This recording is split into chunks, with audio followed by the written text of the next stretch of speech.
Bien. Te Entonces, habías quedado en la en necesidad. la necesidad. Sí, sí, sí. Estábamos en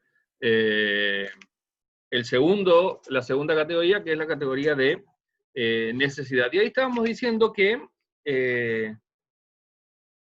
siempre la categoría de necesidad para Arendt es en la revolución, digamos, en el espíritu revolucionario, es positivo.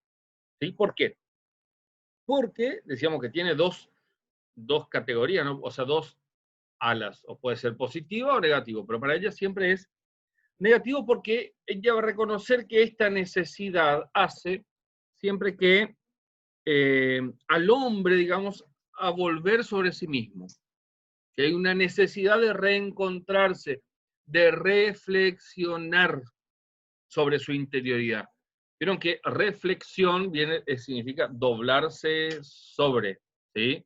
Entonces, reflexionar sobre la interioridad es volver, digamos, a pensarse a sí mismo. Entonces, se aprende a percibirse, por decirlo de alguna manera, como ser de acción, ¿sí? Volcado eh, sobre el mundo. ¿Sí? Y exigido a proyectarse también como originario. ¿Sí? Origen y necesidad. O sea, estos 7 conceptos, estas 7 categorías, no podemos sacarlas, separarlas. ¿Sí? Son como las categorías del ser, por decirlo así. ¿Sí? Los modos, bueno, también es algo así. No podemos separarlo. Entonces, cuando decíamos, esta necesidad que tiene un origen revolucionario, un espíritu revolucionario, es siempre positivo, digamos, el impulso hacia la reconquista, ¿sí? De sí mismo, ¿sí? De nuevos campos de acción, de responsabilidad, esta palabra es una palabra que aparece mucho también, ¿sí? Para no caer en viejos tabúes y en viejas barreras, digamos que históricamente sí se consideraban como limitantes, como aquello que no me dejaba salir más. Fenómenos que aparecen, digamos, en la historia de cada hombre cuando se descubre determinado por distintos factores.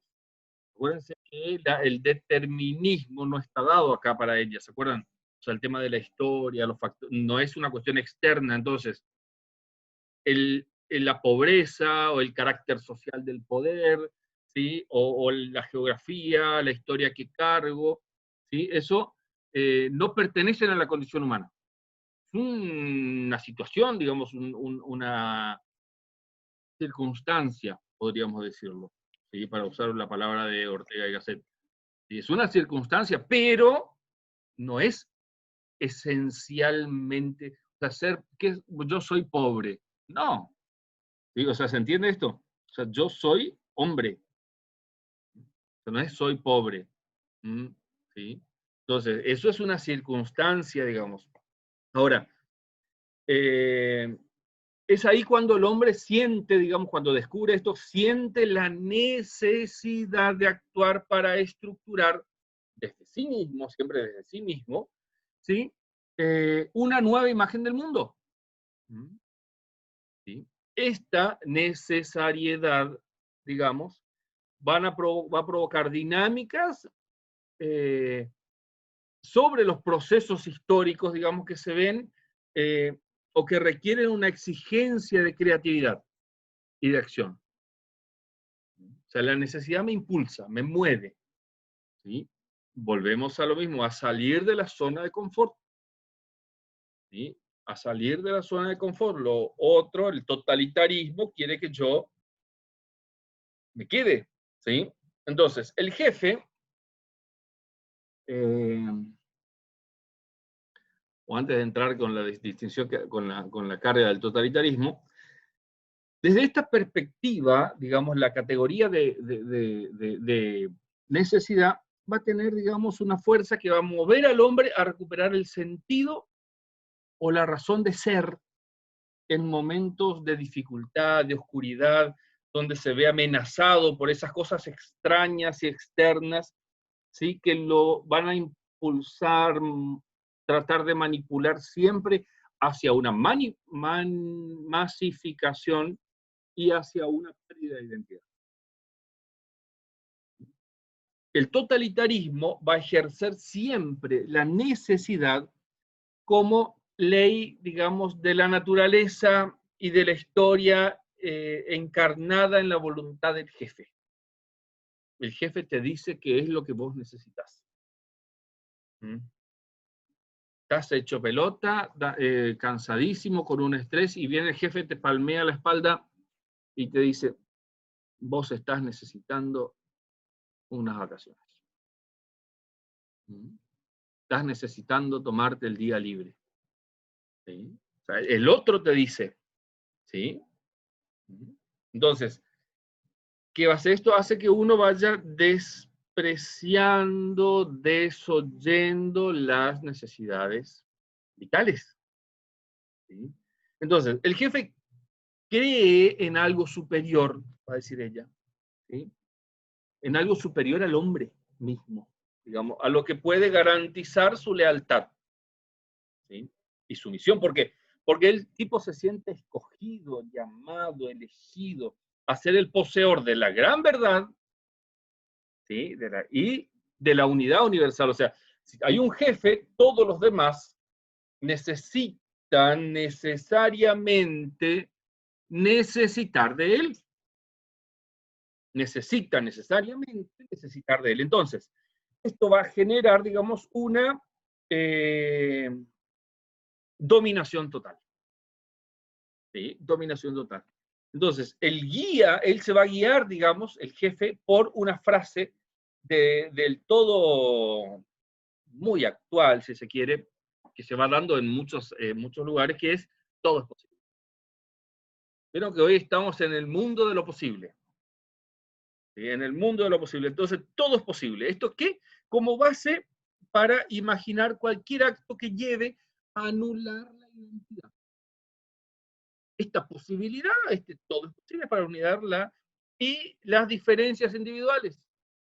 O sea, cuando el totalitarismo se mete a querer destruir, como esta máquina destructora que dice ella, la identidad, la interioridad del hombre, lo que va a tratar de hacer es destruir la identidad y las diferencias individuales. O sea, va a tratar de homogenizar. ¿Sí? El proceso de homogenización se va dando también ahí. ¿Para qué? Para garantizar la conformación de qué? Del hombre masa. ¿Sí? O de la comunidad masa, digamos, ¿sí? Contraria a que hay individuos independientes. Acuérdense que la masa no piensa. La masa no tiene identidad. ¿Sí? La masa es sumamente dominable. Basta 2 o 3 que agiten a la masa y la masa se siente totalmente parte. Piensen en esto, una charla, ¿no? Un auditorium, lo que sea, 2 situaciones. Una donde después el que dice la charla, ¿no es cierto? O el que da la clase, ¿sí? Dice, bueno, aquellos que quieran hacer una pregunta, anoten la pregunta, va a pasar alguien a retirar y yo después respondo. Entonces, lee la pregunta. Dice, Luciano preguntó tal cosa, ¿sí? Florencia preguntó tal cosa, Marco preguntó tal otra. O no dice el nombre, simplemente dice esta pregunta. El tipo responde, ¿sí? El tipo responde. Ahora, ¿qué pasa?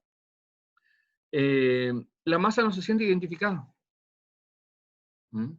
Se respondió, bueno, está bien, perfecto. Pero nada más que... ¿Por qué ha ido Florencia? Perdón, la computadora se me quedó loca, digamos, Sí, no, está bien, está bien. empecé a escuchar mal Hay y una después se necesidad de me apagó la duplicación, pensé pantalla. yo. Hay una necesidad de duplicación. No, está bien. Entonces, ahora sí, en esa misma charla, la masa, o sea, alguien de la masa, ¿no? Porque el auditorium es una masa de gente, como la cancha, como la tribuna, como el pogo, qué sé yo. Entonces, dice, bueno, levanto la mano y el tipo me responde a mí. O sea, la masa se identifica conmigo. ¿sí?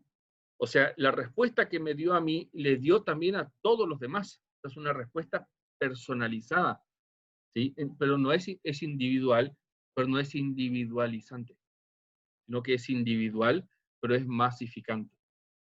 ¿Se entiende ahí esa distinción?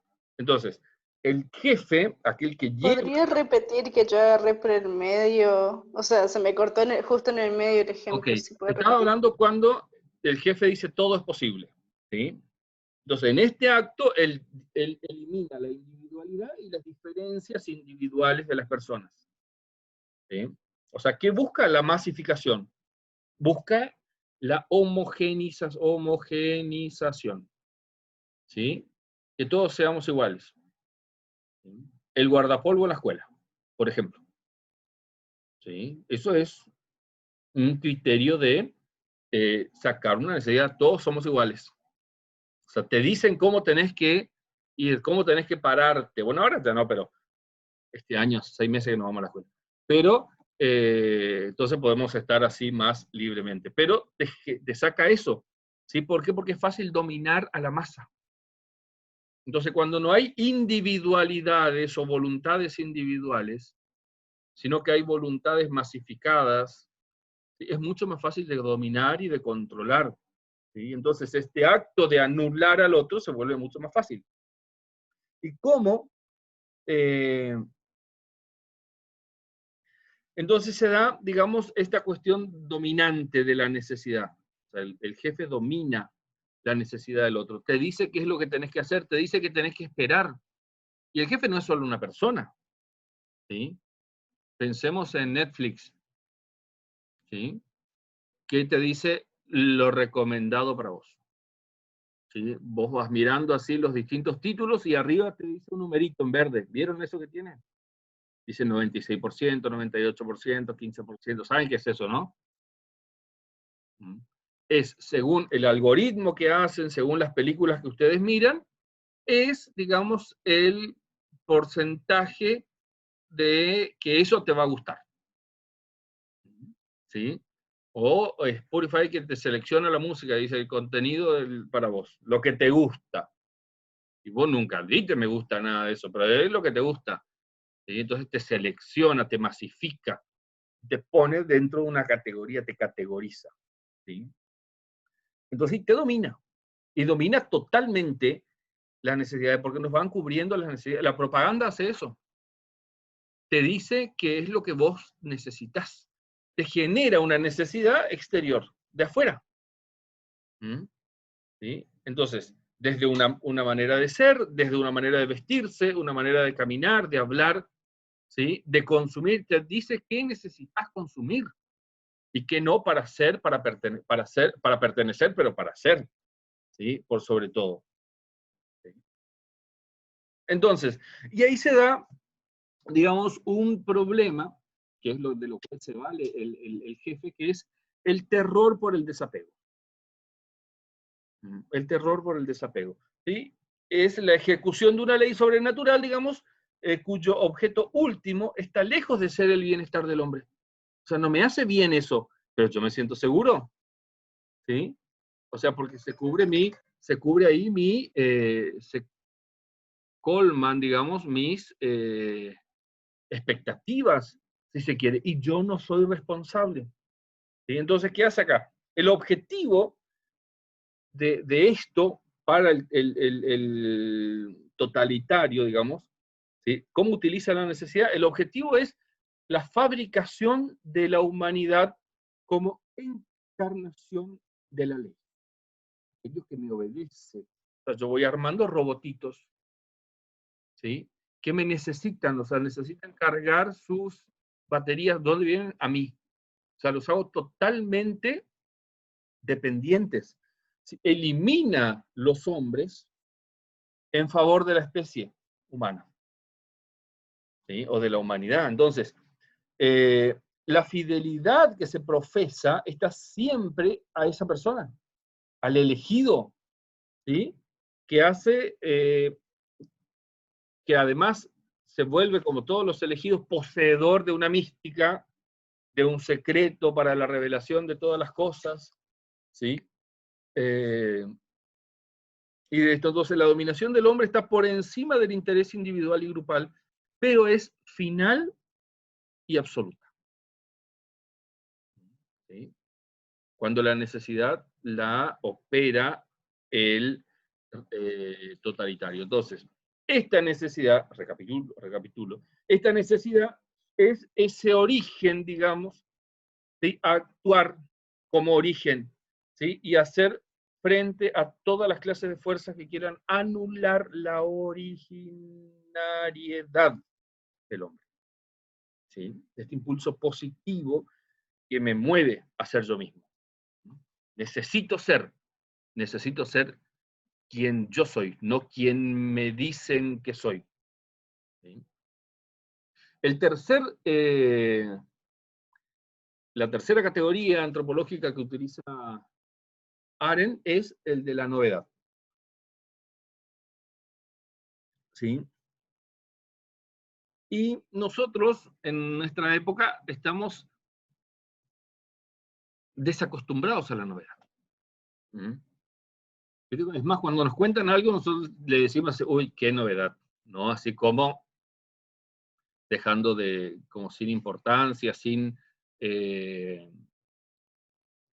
trascendencia, digamos. Pero la novedad, digamos, aparece, digamos, es una manifestación del sentido, ¿sí?, del hombre que se le aparece en circunstancias o fenómenos nuevos e inesperados. ¿Sí? O sea, nadie espera una novedad, ¿sí?, porque si no ya no es una novedad. O sea, la novedad surge, aparece. Es más, cuando le vemos a alguien que no le vemos hace rato, decimos, ¿alguna novedad? ¿Sí? Queremos, ¿qué es lo novedoso, es lo nuevo? ¿Sí? El hombre descubre la novedad cuando se le revela una salida. Estamos en un callejón sin salida y descubrimos la salida. Bueno, eso es una novedad, como una luz presente que lo induce, digamos, por la reflexión, a reconocerse como potencialmente posibilitado para comenzar. ¿Sí? O sea, siempre el hombre, Arendt vuelve a esta idea de que el hombre es comienzo. ¿Se acuerdan? Origen, necesidad, novedad. ¿Sí? La novedad es entonces la principal característica del espíritu revolucionario. ¿Sí? ¿Por qué? Porque muestra al hombre que es dueño y artífice de la realidad, ¿sí?, como el único prerequisito de la comprensión de sí mismo. ¿Sí? O sea, yo soy prerequisito, sería como el a priori, de mí mismo, si se quiere, ¿sí?, para usar un término kantiano. ¿Sí? Entonces el hombre, al estar destinado a la acción, y al comienzo, ¿sí?, tiene la llave de la felicidad. ¿Cuál es esta llave de la felicidad para ella? Es la emanación de su propio ser y hacer, ¿sí? Ya que la felicidad va a ser ese despliegue o ejecución o ejercitación o puesta en acto del propio ser. Aristóteles, veamos acá. ¿Sí? Entonces, ahora, esta novedad es un problema, sobre todo en el ámbito político. Acuérdense, el hombre es un ser político, ¿sí?, especialmente por la palabra y por la acción. ¿Por qué? Porque esta novedad se mete en la política por medio de la violencia. Acuérdense de esta definición de Estado, aquel que ejerce el monopolio de la violencia, legítima para cuál. ¿Sí? Entonces, siempre, digamos, la acción política va ligada a la violencia. ¿Sí? Va ligada a la violencia. ¿Por qué? Porque el hombre revolucionario, el hombre de la revolución, que no es el hombre revolucionario necesariamente, se sensibiliza ante el sufrimiento del otro, ¿sí?, a la miseria, el hambre, la injusticia, ¿sí?, y esa causa la hace justificadora, ¿sí?, inclusive por encima de la libertad, para la violencia. O sea, ¿cómo se libera al oprimido? Por medio de la violencia. Lo decía Marx, ¿recuerdan? ¿Sí? La revolución es una revolución armada, violenta, donde se rompe con esto y se trae al otro. Entonces, va a decir ella que fue la compasión, ¿sí? Hablando de esto, de la novedad, cuando habla de la revolución, fue la compasión por los pobres, más que por la pobreza, lo que activó el actuar de los revolucionarios, lo que lleva a la revolución. Sin embargo, dice, los hombres de la revolución no tuvieron en cuenta la piedad como el sentimiento, tanto así como el sentimiento de la compasión, ¿no? Dice, ¿por qué? Porque la piedad no genera cambio de actitudes o de sistemas que sean una solución política. La compasión, ¿sí? Sin embargo, pertenece al hombre y hace que las manifestaciones individuales se vuelvan, digamos, en procesos de apropiación del sufrimiento del otro y yo necesito sacarlo de ahí. ¿Cómo lo saco? Por medio de la violencia. Esta compasión apoyada, dice, por el padecimiento, ¿sí? Acuérdense de todas las revoluciones que hemos vivido, la compasión apoyada por el padecimiento fue lo que ejerció el vínculo de la voluntad general. La voluntad general que está expresada en todas las constituciones del mundo, prácticamente, ¿sí? O en los procesos revolucionarios. Y se presenta como una novedad, ¿por qué? Por medio de la indagación de la vida pública. ¿Sí? Esta indagación en la vida pública, que todos estaban de acuerdo con la compasión por los pobres, más que por la pobreza, por la esclavitud, más que por el pobre, más por la esclavitud, más que por el esclavo. ¿Sí? Entonces, ¿qué hace? Desemboca en la violencia. La compasión lleva a la violencia, dice Arendt. Sin embargo, dice, tenemos que cambiar esta lógica de la compasión. Lo que ayuda a cambiar, digamos, lo que hace positivo esta novedad no es la violencia ejercida por el régimen totalitario, por la revolución. No es la novedad, sino que la novedad no puede ser la compasión, porque la compasión y la piedad no van a cambiar el sistema político. ¿Sí? Entonces, o sea, yo sufro con el otro, pero nada más, ¿ok? Y trato de liberarlo, pero termino cayendo en la misma cosa. O sea, destruyamos a los oligarcas y qué sé yo, la revolución marxista, póngale. ¿Sí? Saquemos a aquellos que tienen a los dueños de ¿cómo es? De los dueños de la producción y démosle al proletariado y constituimos otro sistema igual. O sea, los que eran oprimidos pasan a ser opresores. ¿Entiendes? O sea, no hay cambio. Dice, lo que políticamente tiene que ser, digamos, novedad, dice, no es la compasión y la piedad, sino que es sobre todas las cosas la solidaridad. Pone como ejemplo ella, ¿no? Porque dice, porque la solidaridad, dice, es en principio, digamos, diferente del sentimiento de compasión. O sea, yo soy solidario no por una cuestión de sentimiento. No sé si me se entiende. O sea, yo no siento ser solidario. La solidaridad nace de adentro. La compasión te remueve las tripas y te une al otro. ¿Sí? Te hace sentir compadecer, o sea, sentir con el otro. La solidaridad no. ¿Sí? La solidaridad, digamos, es el principio que hace uso de la razón y se convierte en principio de acción.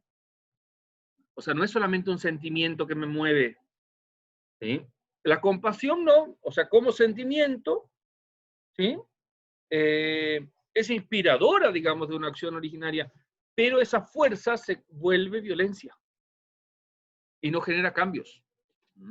¿Sí? Bien, después ella sigue hablando, ¿no es cierto? Y habla de la aparición de la hipocresía también como novedad negativa, ¿sí? Que es este aspecto problemático entre ser y aparecer. ¿Sí? Dos cosas que están muy, muy disputadas, digamos, ¿no es cierto? Decía, la hipocresía fue la revolución de la mentira. ¿Sí? O sea, el hipócrita es aquel que tiene doble cara, en principio. ¿sí? Que sonríe y por el otro lado te clava el puñal. ¿Sí? Es aquel que es capaz de traicionar sin ningún tipo de drama, es aquel de mentir, de falsear la realidad, pero siempre busca un beneficio propio. El hipócrita sabe acomodarse, ¿sí? Tranquilamente, digamos, y siempre queda bien. ¿Sí? Entonces, la hipocresía, y se fue la revolución, fue a la revolución lo que la mentira fue para el totalitarismo. El totalitarismo miente, ¿sí? Para poder mantenerse en el poder. Y a veces la revolución también se llenó de hipocresía. Digamos, ¿por qué? Porque el medio novedoso que utilizó la revolución fue, digamos, por medio de los fuertes, por medio de los fuertes, para empoderar a los débiles, por decirlo así.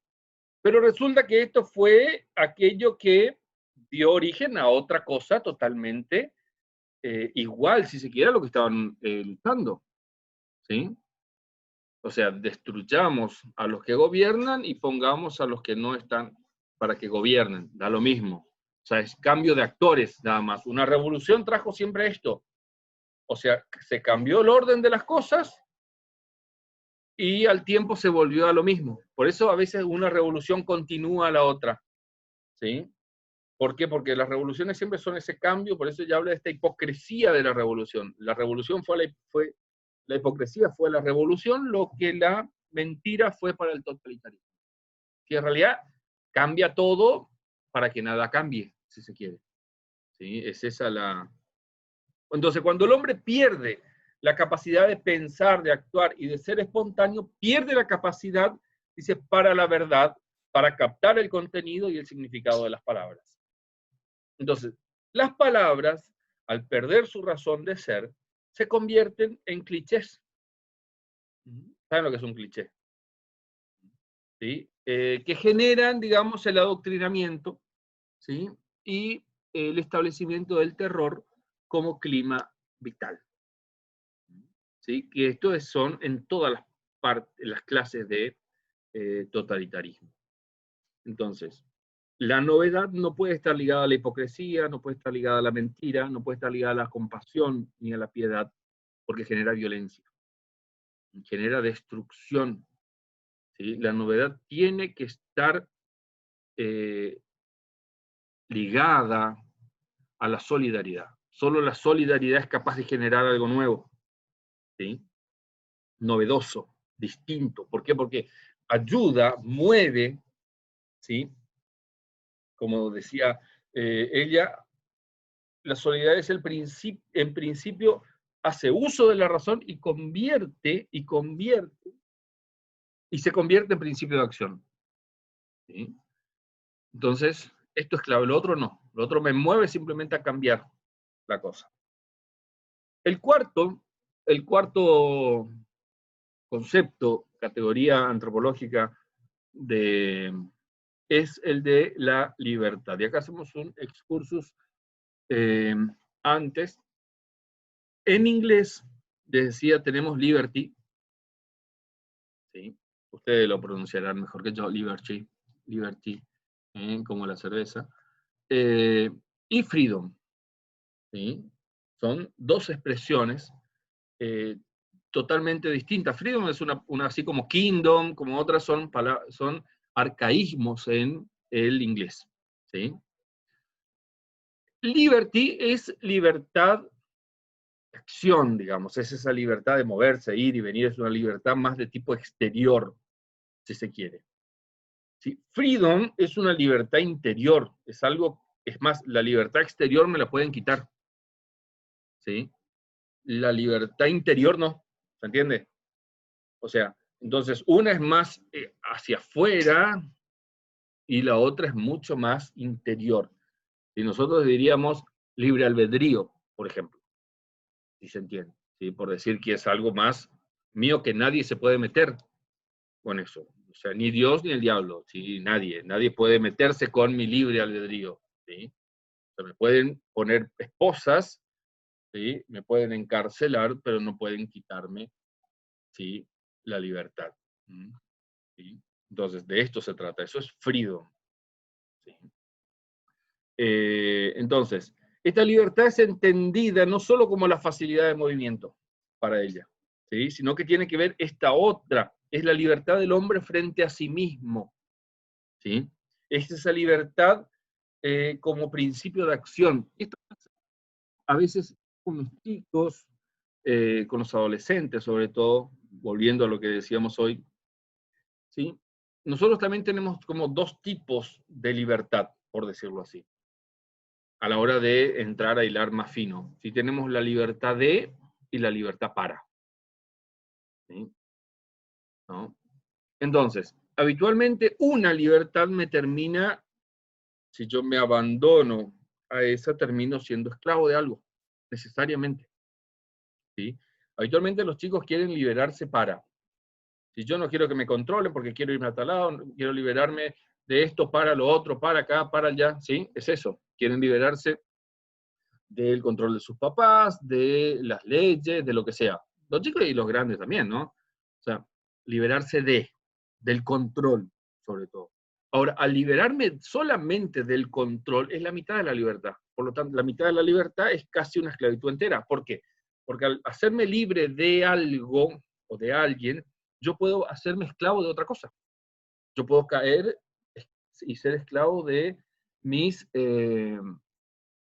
criterios, conceptos, caprichos, y pasiones, lo que sea. ¿Sí? O sea, me esclavizo y me termino sometiendo a otras cosas. ¿Sí? Entonces la libertad tiene que ser de y para. O sea, yo tengo que liberarme para,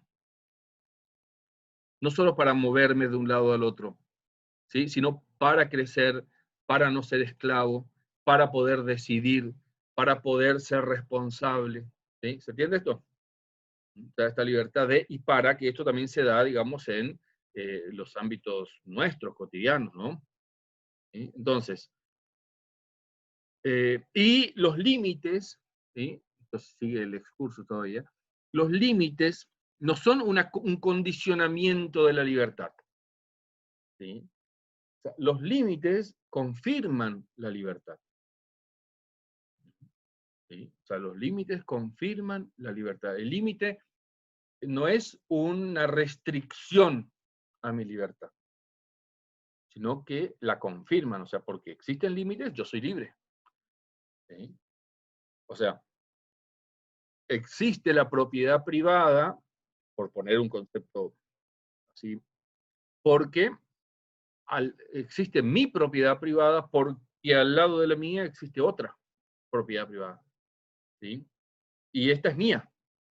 Y que al lado haya otra no significa que esta sea menos mía. ¿Sí? Entonces, el límite confirma la libertad. Me posibilita un campo de acción inimaginable. ¿Sí? Pero a veces se hace tanto énfasis en el límite nada más, que se pierde de vista toda la posibilidad que da la libertad. Entonces, la libertad es un don, ¿sí? Terminó el excursus. La libertad es un don que solo cada hombre puede ejercer. O sea, nadie puede ser libre por otro. O sea, nadie puede ser origen, necesidad, novedad, ni libre por mí. ¿Sí? Entonces, esta experiencia, digamos, es la experiencia de dar algo nuevo. ¿Sí? Es capacidad de acción. ¿Sí? Entendida como la intervención del hombre para instituir por sí mismo un espacio humano, ¿sí?, y mundano de encuentro con la naturaleza y los seres libres. O sea, pero por eso es un don que cada hombre puede ejercerlo, solamente él. O sea, nadie puede ser libre por mí, nadie puede necesitar por mí. ¿Sí? Ahora, para los hombres de la revolución, no es lo mismo que para el espíritu revolucionario, para los hombres de la revolución, libertad es sinónimo de liberación. Libertad es sinónimo de liberación. ¿Esto qué significaba? Que todos aquellos hombres, digamos, no solo en el presente, sino en el pasado y también aquellos que van a venir, ¿sí? En la humanidad, los humildes, los pobres, los desposeídos, los que están fuera del sistema, vivieron siempre en la oscuridad, digamos, y sometidos al poder. Cualquier tipo de poder, imagínense el poder que quieran. ¿Sí? Y debían rebelarse para convertirse en soberanos supremos de su país. ¿Sí? Entonces, inicialmente esta liberación propugnaba, proponía, anhelaba, decía, ¿sí? Que era la que proponía la igualdad para todos los hombres. ¿Sí? Ahora, ¿qué pasa? Esta pretendida igualdad, ¿sí?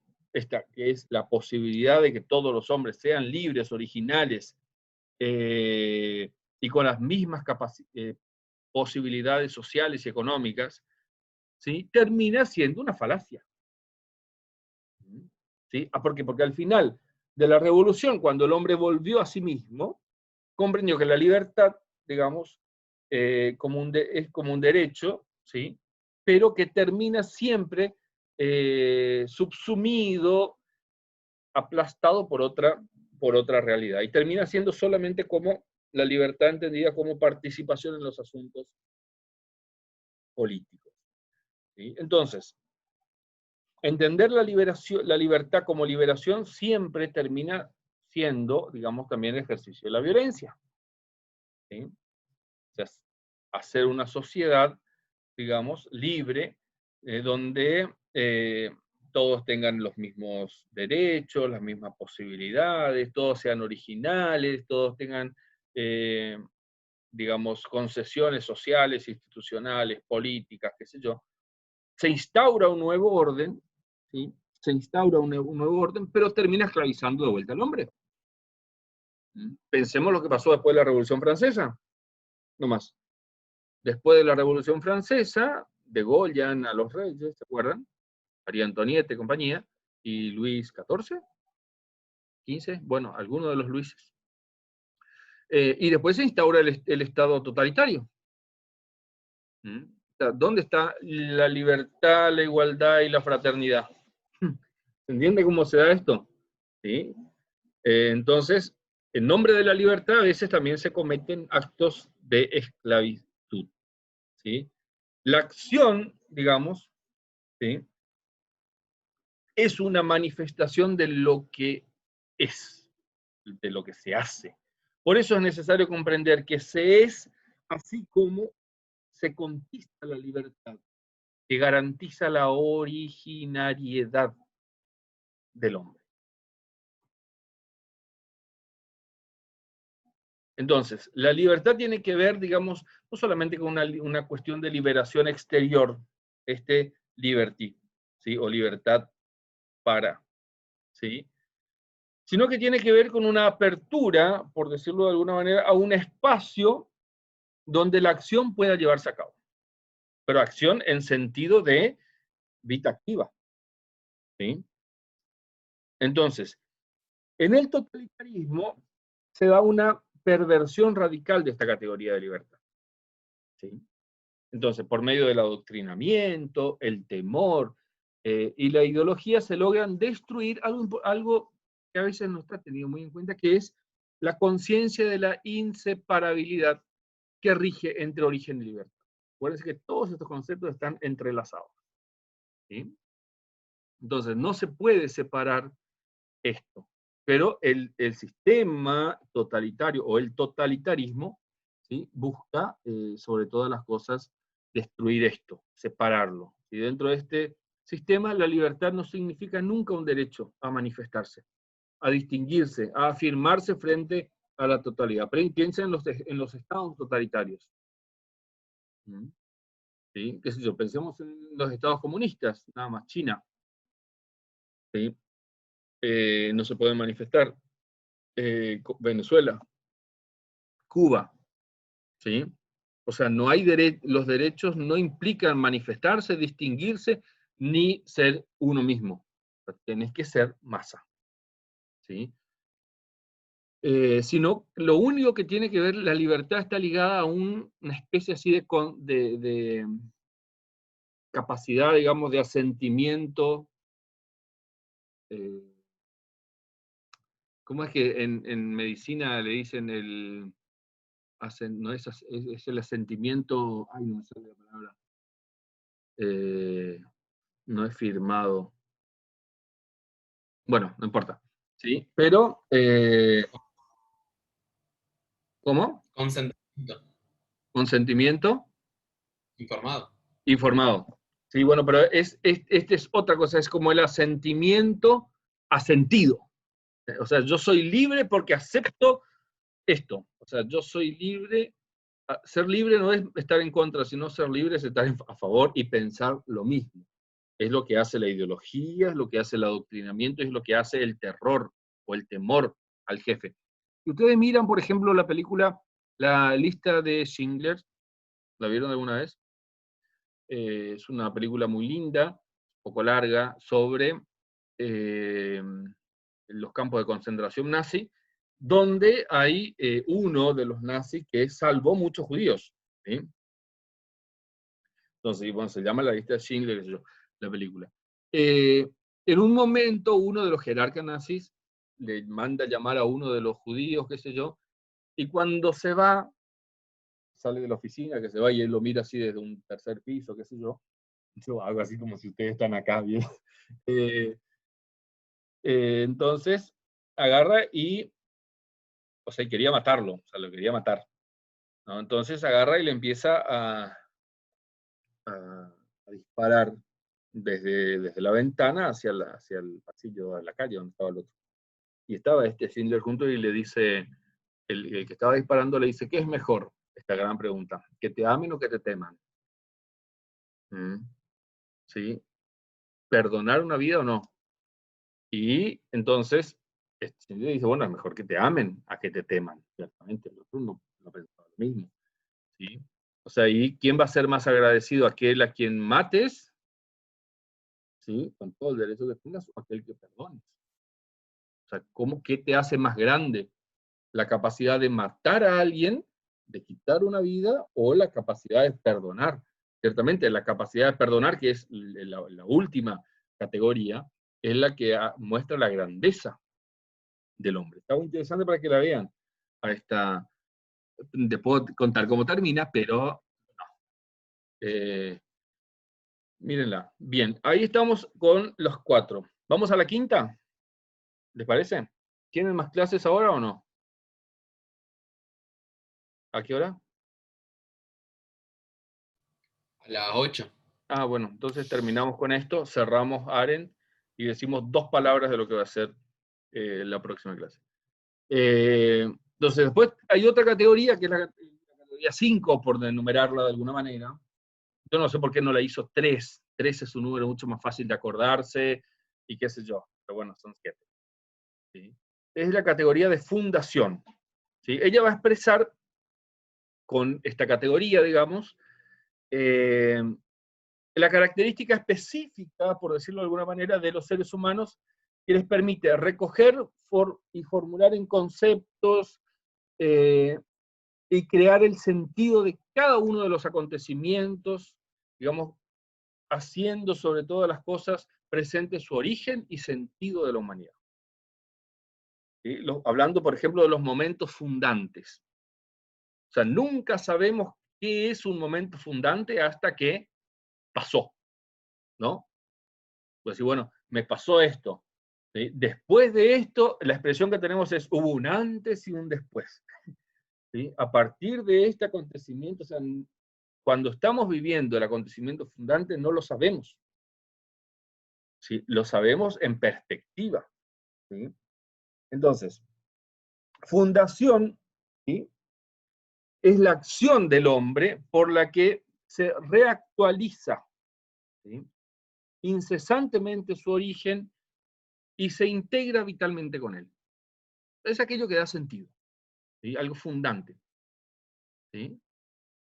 Entonces, por esa inserción, va a decir ella, ¿sí? El hombre va a alcanzar algo que busca siempre, que es la inmortalidad. ¿Sí? Entonces, esta originariedad permanente y fundante, ¿sí?, remite a la búsqueda de un absoluto, ¿sí?, que para Arendt puede hallarse fuera del hombre, ¿sí?, pero solo si se profundiza en su propio ser. O sea, yo puedo hallarlo afuera, pero para eso tengo que haberlo encontrado también adentro. ¿Tomaron té frío alguna vez? Feo.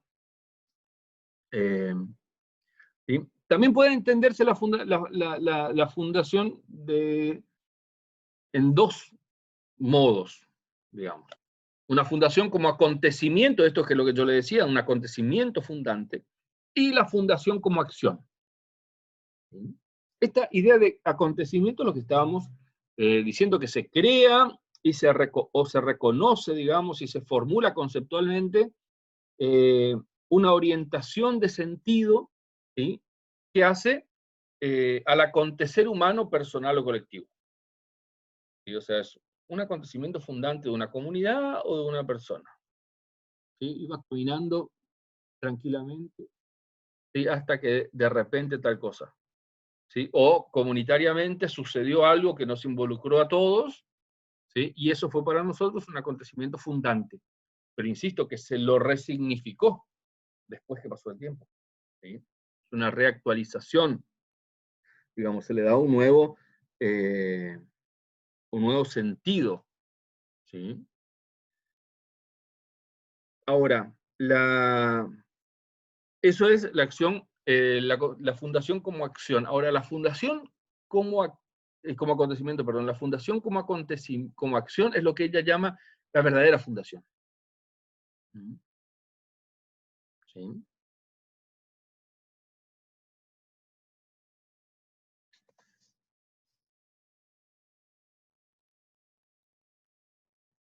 Bien. Entonces, la capacidad, digamos, de acción, ¿sí?, este acontecimiento de acción, va a dar al pasado un nuevo sentido. ¿Sí? Va a descubrir en el pasado las vitalidades o las virtualidades inagotables y no explicitadas, ni conceptualizadas, ni advertidas en en momentos anteriores, y va a actualizarla en el presente y da la posibilidad de proyectar eso hacia el futuro. ¿Sí?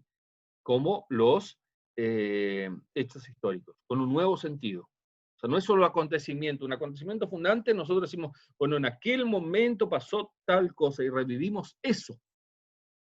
¿Sí? Como acción, nosotros somos capaces de descubrir otras cosas, algo que no habíamos visto, algo que no habíamos captado, ¿sí?, algo que se nos pasó y que sirvió en aquel momento, que sirve ahora y sirve para el futuro. O sea, se proyecta pasado, presente y futuro. ¿Sí? En esta acepción, digamos, la fundación es el proceso permanente en el que el hombre retoma la realidad pasada, descubre un nuevo sentido y la proyecta hacia el futuro. Y ahí se da, digamos, lo que ella llama la verdadera tradición y la inmortalización del hombre. ¿Sí? Cuando no hay esto, hay una ruptura. Vieron que ya habla de la ruptura de la tradición. ¿Sí? Cuando no hay fundación, no hay hecho fundante. ¿Sí? Pero puede entenderse fundación como un intento de eternización del presente.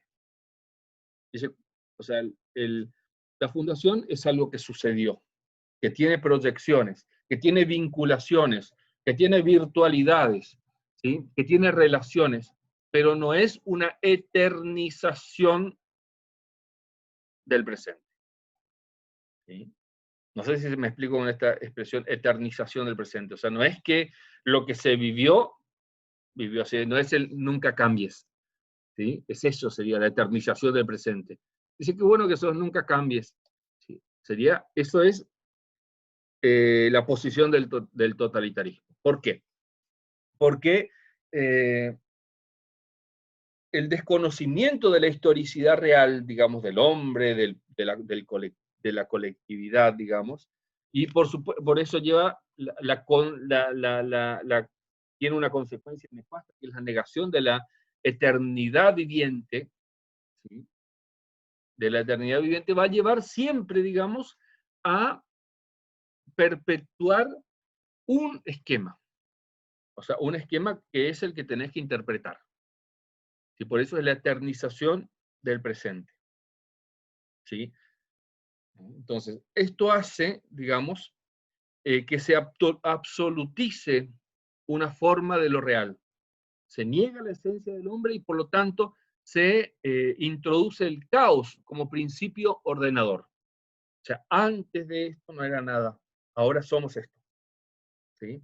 Y esto que somos se prolonga indeterminadamente en un eterno presente. Esto hace el totalitarismo. ¿Sí? O sea, niega el origen, niega todo lo demás y, o sea, niega la historia en definitiva. Por eso dice que hay un desconocimiento de la historicidad de lo real. ¿Sí? O sea, desconoce eso y no que se instaura, se mete, viene de afuera. Y dice, somos esto. Y esto vamos a hacer siempre. ¿Sí? ¿Qué sé yo? Los argentinos son así, por decirlo, ¿no? Hay una eternización de lo real. Dicho de una manera muy casera, si se quiere. ¿Sí? Entonces, eso hace que se desconozca todo lo demás, que se desconozca hechos fundantes y se introduce un caos primordial que no se sabe bien qué es, que fue aquello que originó el orden. ¿Sí? El sexto concepto es el concepto de comprensión.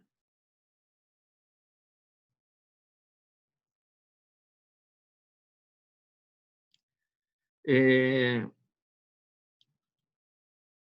esta comprensión no es solamente de comprender al otro, una cuestión de decir, bueno, yo te comprendo. No es aceptación, no tiene que ver con empatía, ¿sí? Sino que tiene que ver con lo relacionado al conocimiento y a la realización de la verdad profundamente humana, o la verdad de lo humano, ¿sí? O una verdad viva, ¿sí? Que tiene un cambiante rostro vivo, es la verdad de cada uno. Tienes que comprender eso, ¿sí? Se trata de un saber, digamos, que no está acabado, que no está terminado, que no está limitado, sino que está siempre en camino y que no es objetivable la comprensión. ¿Sí? Permanece, digamos, en permanente cambio. ¿Sí? Siempre estoy recomenzando, me puedo perder, puedo volver. ¿Sí? Es una orientación sapiencial. ¿Saben lo que es sapiencial? Un saber sapiencial. Un saber sapiencial tiene que ver con sabiduría. Por ejemplo, los libros sapienciales de la Biblia son libros que transmiten sabiduría. ¿Pero qué tipo de sabiduría? Sabiduría de la vida. ¿Sí? O sea, esta comprensión también, digamos, es una orientación sapiencial de sabiduría de la vida, podemos traducirla, que nos centra en nuestra interioridad como principio de acción y nos ilumina